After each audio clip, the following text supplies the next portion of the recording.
अस्सलाम वालेकुम वरहमतुल्लाहि वबरकातुहू। अपना घर हर इंसान का ख्वाब होता है, लेकिन अफ़सोस के साथ आज इस महँगाई के वक़्त के अंदर अपना घर बना पाना काफ़ी हद तक मुश्किल हो चुका है। ख़ासकर जो सैलरीड इंसान है, जो तनख्वाहदार तबके से ताल्लुक़ रखते हैं, चाहे वो प्राइवेट सेक्टर में जॉब करते हैं, गवर्नमेंट सेक्टर में जॉब करते हैं, उनके लिए अपना घर बना पाना तकरीबन आजकल मुमकिन नहीं रहा है। तो ऐसी सूरत-ए-हाल के अंदर लोग बैंकों का रुख करते हैं। आज इसी तरह के हम एक बैंक लोन के हवाले से बात करने वाले हैं, मीज़ान बैंक, जो आपको सूद के बिना होम लोन की ऑफ़र प्रोवाइड करता है। हम इसकी तह तक जाएँगे कि ये आपको किस तरह सूद के बिना लोन प्रोवाइड करता है और एक्चुअल के अंदर आप कितना लोन लेते हैं तो आपको कितना रीपे करना पड़ता है। फॉर एग्ज़ाम्पल आप कहते हैं कि मुझे 20 लाख लोन चाहिए, तो 20 लाख के बदले में मीज़ान बैंक आपसे कितने पैसे रिटर्न में लेता है और आपकी किस्त कितनी बनती है, आपके लिए अहलियत क्या रिक्वायर्ड है, कौन-कौन इसके लिए अप्लाई कर सकता है। तो इसकी हम ए टू ज़ेड डिटेल जो भी होगी वो आपके साथ शेयर करेंगे, ताकि आप लोग फाइनल फैसला कर सकें कि आपके लिए आया ये ठीक है भी या नहीं है। तो वीडियो को पूरा देखिएगा ताकि आप तक मुकम्मल मालूमात पहुँचाई जा सकें। तो मिज़ान की जानिब से इस स्कीम का नाम रखा है Meezan easy home Islamic home finance. अगर हम इसकी डिटेल में जाएँ तो easy home is a completely interest यानी सूद से पाक है। Your home finance need likely a conventional house loan Meezan bank easy home work through the diminishing मुशारका। अब ये एक इस्लामिक कंसेप्ट, एक मुआहिदा जिसको दमिनशिक मुशारका कहा जाता है, जिसके अंदर आप और बैंक 2 जॉइंट ओनर बन जाते हैं बैंक के। बैंक से आप जो लोन लेते हैं वो उसको यूनिट में तक़सीम कर देता है।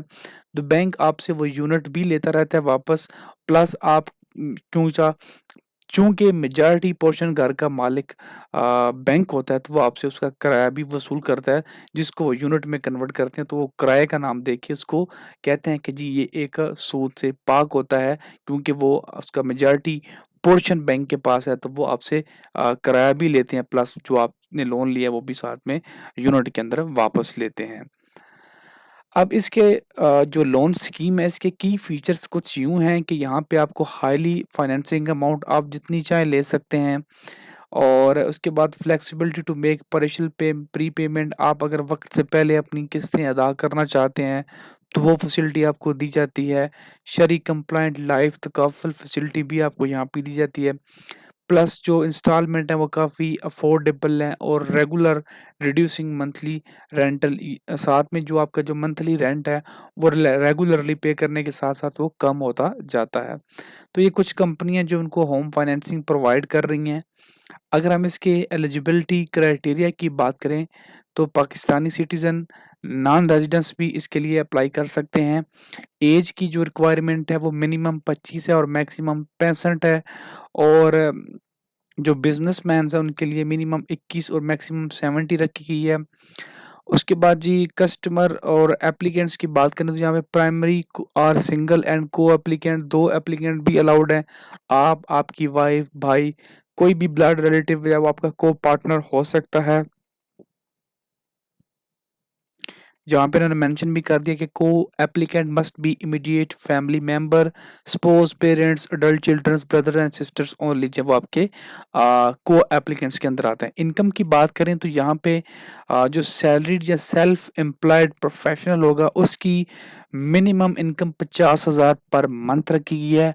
100% को एप्लीकेंट्स इनकम में भी clubbed in case of spouse only. तो अगर आपकी वाइफ है तो उसकी इनकम भी आपके साथ क्लब्ड की जा सकती है। तो टोटल मिला के आप मिनिमम जो है वो टारगेट 50,000 का पूरा कर सकते हैं। सेल्फ एम्प्लॉयड जो बिज़नेसमैन हैं, जैसे डॉक्टर, इंजीनियर्स, कुछ इस तरह के लेवल के लोग जो हैं वो, उनकी कम से कम 1 लाख पर मंथ जो है वो यहाँ पे इनकी सैलरी होनी चाहिए। एम्प्लॉयमेंट मुद्दत भी यहाँ पे मेंशन की गई है कि कितनी कम से कम आपने जॉब की हो तो ही आप अहल होंगे। उसमें है जी सैलरीड के लिए परमानेंट जॉब कम से कम 2 साल कंटिन्यूअस वर्क हिस्ट्री आपके पास होनी चाहिए, और जो कॉन्ट्रैक्चुअल एम्प्लॉयड हैं उनके पास भी 2 साल का मिनिमम कंटिन्यूअस वर्क हिस्ट्री होनी चाहिए in the same industry field along with having a total experience of 4 साल। तो आपके पास टोटल 4 साल का तजर्बा प्लस 2 साल एक की जगह पे आपको काम करते हुए हो चुके हों।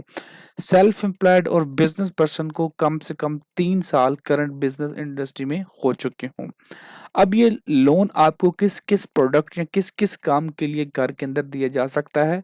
ईज़ी बार यानी अगर आप घर खरीदना चाहते हैं, कोई नया घर बाय करना चाहते हैं, घर बिल्ड करना चाहते हैं, रेनोवेट करना चाहते हैं, प्लस आप रिप्लेस करना चाहते हैं, घर को चेंज करना चाहते हैं, एनहेंस करना चाहते हैं, कोई तब्दीली लाना चाहते हैं, अपग्रेड करना चाहते हैं, तो आपको इन सारी सूरत-ए-हाल के अंदर, सारी सूरतों के अंदर ये लोन फैसिलिटी दी जा सकती है।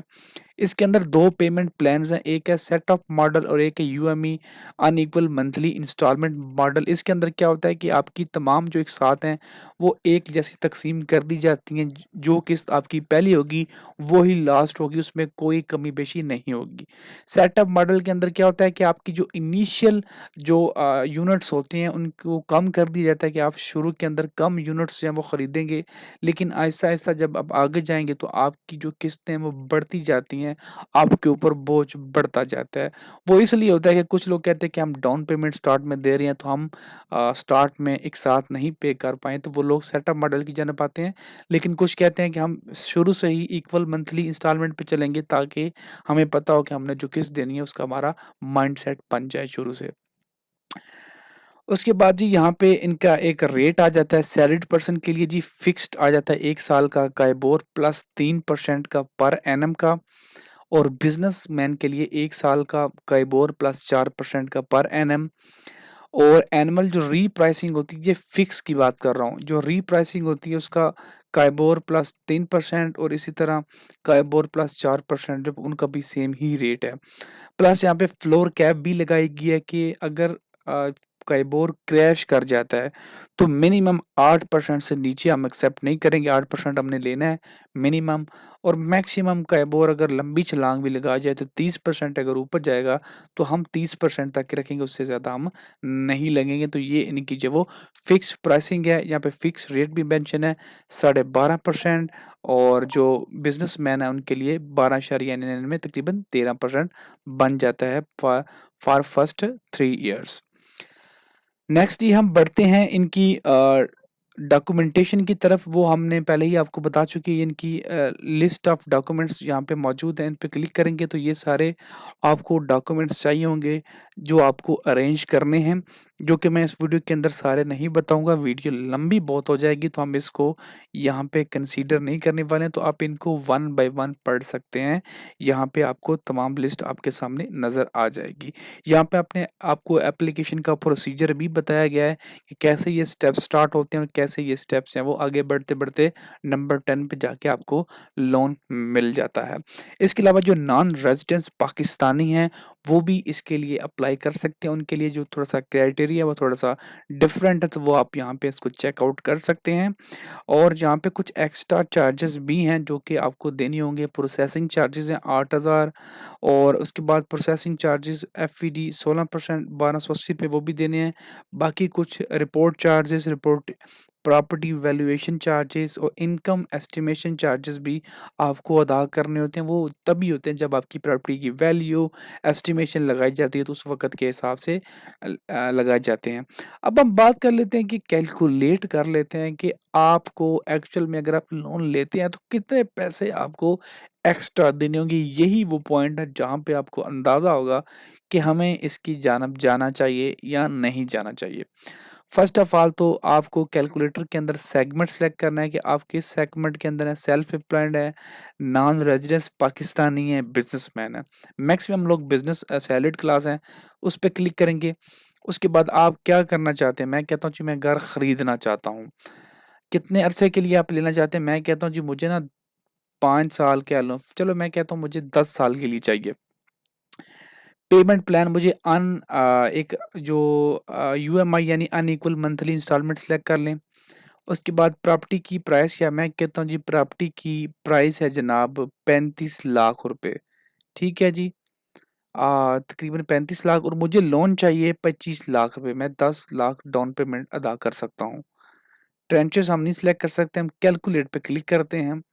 अब यहाँ पे देखिए कि आपके जो यूनिट्स हैं वो बने हैं 120 यूनिट के अंदर तकसीम हो चुके हैं। 10 साल के लिए डेफ़िनेटली हर महीने का 1 यूनिट आप खरीदेंगे, तो हर मंथ को 1 यूनिट पे डिवाइड कर दिया है।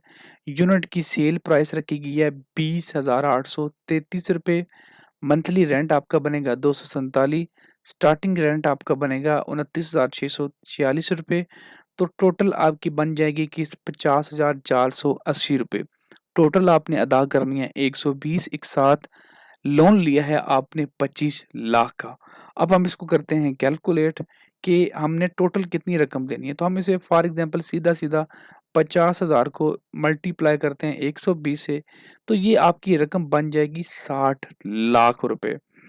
अब आप इसको तक़सीम कर लेंगे, इसमें से माइनस करेंगे कि आपने कितना लोन लिया है, 25 लाख का बैंक से लोन लिया है, तो पीछे आपकी एक्स्ट्रा रकम बन गई 35 लाख रुपए।